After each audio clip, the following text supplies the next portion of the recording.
As a young educator, I mistakenly believed that I did not have time to teach procedures. I believed it was more important to get to the content. I was wrong. Procedures are those daily routines and tasks you teach and expect your students to follow as a learner in your class. One of my pet peeves was being in the middle of a lesson and a student so nicely raises their hand, and I'm thinking, this is great, a question about the topic. And they would fake me out with, may I go to the bathroom? Deflated. Today's episode is about the need to create a bathroom procedure. I know you're thinking, really? Yes, really. This is one of the first questions that will be asked that has nothing to do with learning, but everything to do with the flow of your lesson if you don't put parameters in place of when and how this should happen. Early in my career, I lost so much academic teaching time attending to mundane questions. Just imagine having a 50-minute math class and spending 6 to 10 minutes engaging in non-academic conversations like, I need some tissue. Can I sharpen my pencil? I need a Band-Aid, and so on. That's a lot of time lost. Asking to go to the bathroom was such a waste of my time and the students' time. So, I decided to make my procedure non-verbal. I cannot express how this impacted my classroom. The effect was instantaneous. I thought of steps I wanted my students to take. I created a flowchart and printed a class set on cardstock. Here is where the consistency on your part comes in. I introduced each step and modeled what it should look like. I made sure to clearly paint the picture. I pretended to teach, and when a student performed the steps, I shook my head no. Then we would discuss a better time to go to the restroom, like during attendance, just before or during independent work time, or toward the end of class. I solicited students to explain why it was important and how this procedure was beneficial to the learning environment.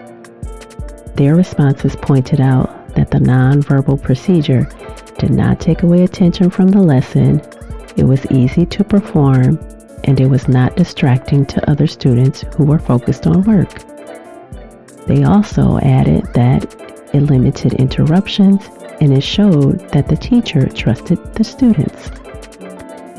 During the second week, the students would model it and discuss its importance again. We would practice every day during the first 2 weeks and once a week for the first 2 months of school. I asked them to think of how many students asked to go to the restroom during one day in school. I posed the math problem of 10 classes and a minimum of 3 students per class asking to go to the bathroom. Surprisingly, they were stunned. That's at least 30 non-academic interactions that occur. It is that important. One main point is, if students are not following the procedure, do not punish, scold, or reprimand them.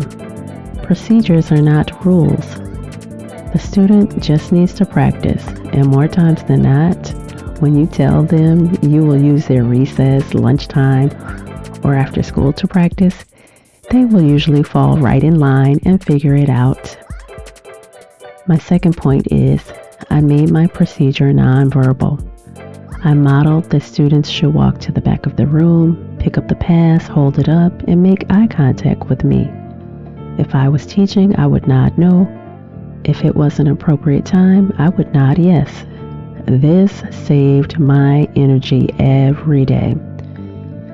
This, along with several other procedures that I implemented in my class every year, were the keys to a smoothly operating classroom.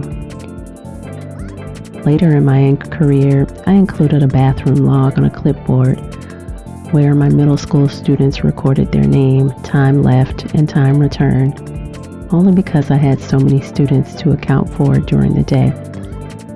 Then I could easily look back at it to notice patterns, overuse, and length of time students were out of class. Of course, if it is an emergency like impending vomit, a nosebleed, or that special girl time, let the student go.